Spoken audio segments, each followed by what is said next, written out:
the first time this season, we have a couple of top 25 teams meeting in bowl play at the Camping World Bowl. Number 22, Virginia Tech. Number 19, Oklahoma State. Both teams with 9-3 overall records. The Cowboys winning 6 of 9 in the Big 12, and Virginia Tech at 5-3 in the ACC.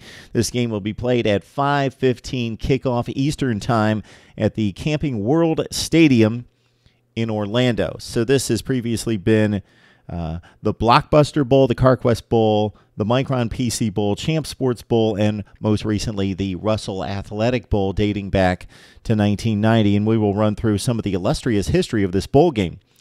Goofy bowl name, but big-time teams has played, and this has been a big-time matchup in regards to Power 5 conference upper-tier teams meeting and facing off in this game historically. All right, Virginia Tech is 13 wins, 17 losses in its bowl history. They lost their first 5 bowl games, including its inaugural dip into postseason play against Cincinnati at the Sun Bowl, losing 18-6. All right, Frank Beamer, of course, came onto the scene, and you can't even say he resurrected Virginia Tech football. He built Virginia Tech football.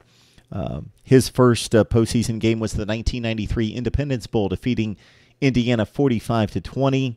He won 11 of 23 postseason games. Excuse me. Some of the highlights included the 1995 Sugar Bowl, defeating Texas. That really put Virginia Tech on the map as a national power, defeating the Longhorns 28-10. Looked up some analysis and a recap on that game. The Sugar Bowl money, along with the merchandising, the boost in sales, caused Virginia Tech really to upgrade facilities and pour more money into the football program. 1995 Sugar Bowl win over Texas. Then, of course, Michael Vick hit the scene. They reached the national championship game, the BCS title game at the Sugar Bowl against Florida State, led 29-28 entering the fourth quarter. Michael Vick had a big game with 225 yards passing, 97 rushing, but Florida State wiped him out in the fourth quarter with 18 consecutive points, winning 46-29. And then another Sugar Bowl appearance against an undefeated Auburn team that was left out of the national championship equation when Oklahoma took on USC and the Trojans annihilated the Sooners. Auburn defeated Virginia Tech 16-13 at the 2005 Sugar Bowl. All right, the last major bowl win for Frank Beamer and this program was the 2009 Orange Bowl against Cincinnati, 20-7. That, of course, because Cincinnati won the Big East. This is when the ACC was not nearly the football power that it is now. That was only 8 years ago, but the ACC, a much different football conference today than it was then. The BCS regularly would pit the Big East against the ACC because it matched up the most comparable teams.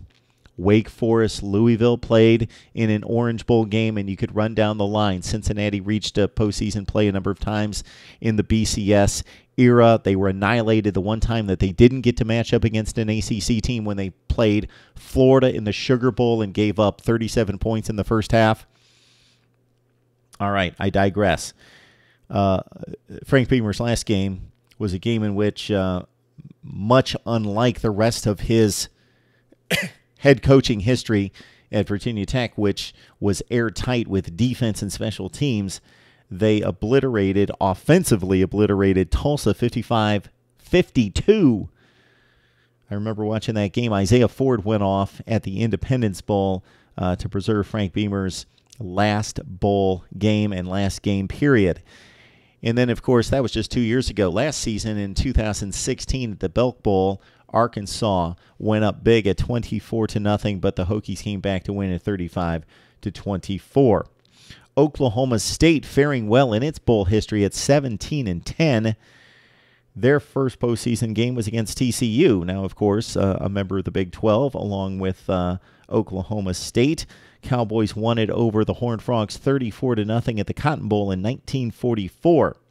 Jimmy Johnson, with a couple bowl games played under his head coaching tenure from 1979 to 83, but it was really Pat Jones that had the initial golden era of OK State football between 1984 and 94, especially the beginning of his tenure.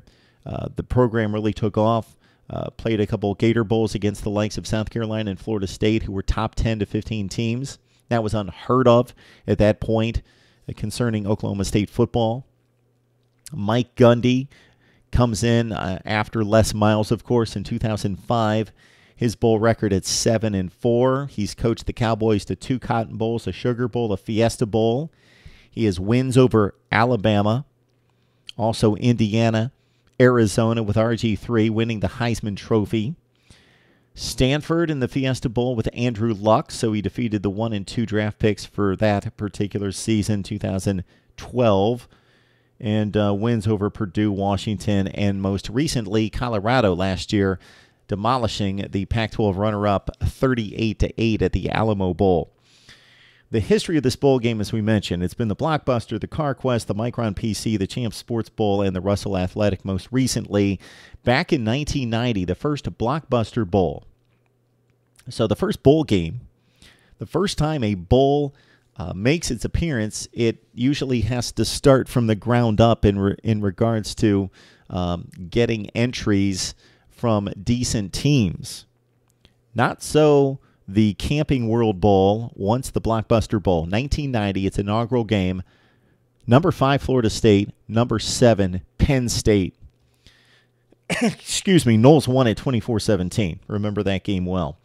All right, also you've got the highest point total delivered by Illinois and Kurt Kittner against Thomas Jones in Virginia, 63-21 in 1999. The 2005 game featured Baylor with no quarterback. Remember, they lost all 3 quarterbacks. They went to wildcat formation, threw the ball about a handful of times, but ran up 645 yards rushing on North Carolina to win that one 49-38 over the Heels 2 years ago.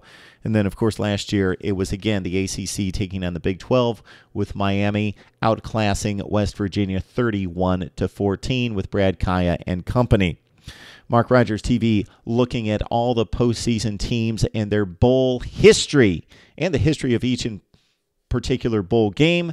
I ask that you subscribe to my YouTube channel for your benefit as a college football fan as I bring on the best bloggers and broadcasters in America to talk college football each and every day.